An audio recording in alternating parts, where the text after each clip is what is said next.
Hey, my people! I am here again to share with you drumstick illustrations that I share with my students. I'm constantly doing it, and I just decided to make a whole series of it. If anything in my work speaks to you, go to my site. It's at the link below, and it has deep dives into all my whole series.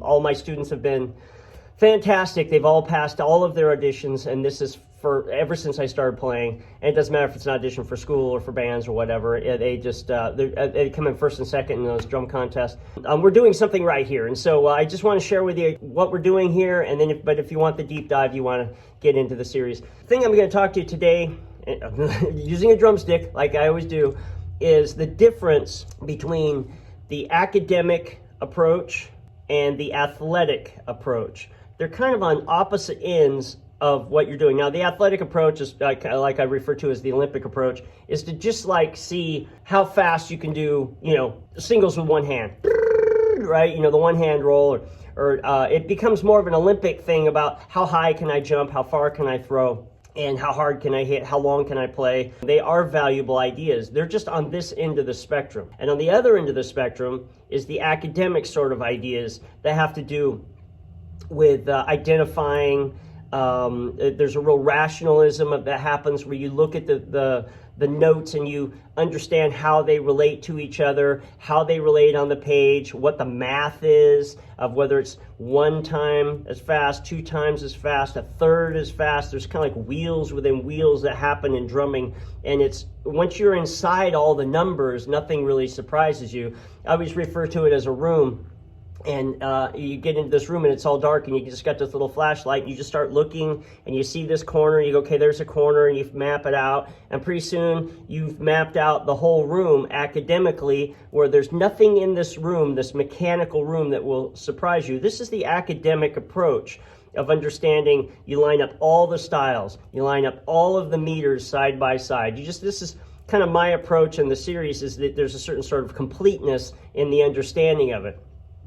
This is more like crawling in a way. It's like speed crawling, and the organization doesn't necessarily enter into it. It's just about the speed of it and the physicality of it. These two worlds are really quite polarized. You can see it in drummers. What I try to do is I try to stay with the childlike charm of all these other sort of simple sort of ideas, very, very simple. How long can I play, right? And I've done it. I've done these practice records where we've done 24 hours and 25 hours, and I'll have videos on all that.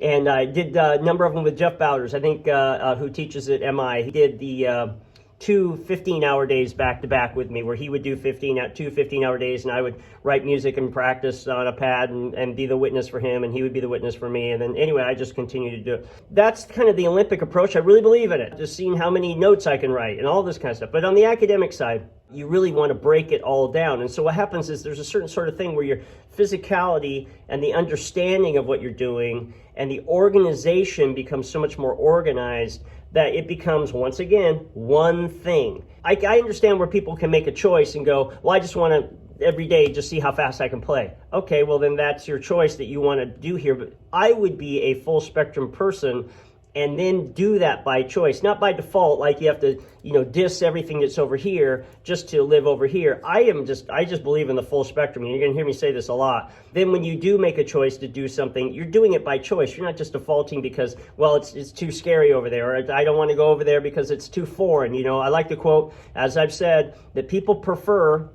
a problem that is familiar over a solution that's not. They'd rather have the problem of crawling everywhere than to actually have to think and look at music on a page, which I have 5-year-old kids who learn it in 5 minutes. I don't understand what the holdup is on that. It's ridiculous to me. I like the quote that says, our fears are paper tissue thin. They're thin, and as soon as you go past, you break through them, you go, oh, that's it? You wonder why in the world that you were so afraid of this thing. It looked like a wall, but it's actually tissue paper thin. That's like reading and understanding. Get the discipline to do both of those worlds, and they'll start becoming one thing, and they'll light up the whole room, and you will not be afraid of any song that's in a certain sort of meter or any song that's in a certain sort of style, because you've already passed through it. So I just want to share these things with you. Once again, the deep dive is in the series. The link is down below. If you got a minute, just smash the like button and subscribe to support what I'm doing here. Hey, so thanks for watching from the Great Start Studio.